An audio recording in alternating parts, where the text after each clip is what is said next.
After applying this idea, you will start getting more views on Snapchat story. Make sure to update your Snapchat before using this idea. Then open Snapchat application.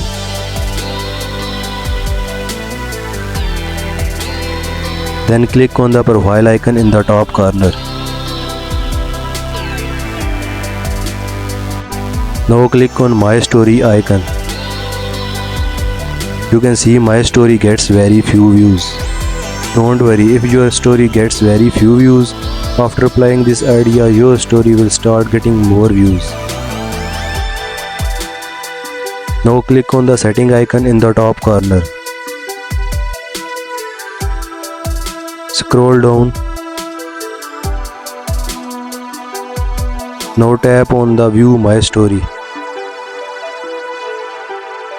Tap on Everyone. Now tap on Contact Me.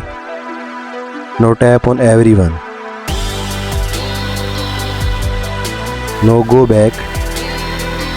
Now click on the Friends icon below.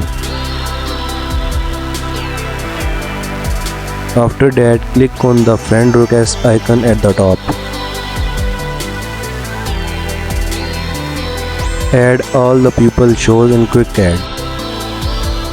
After that, also accept all friend requests.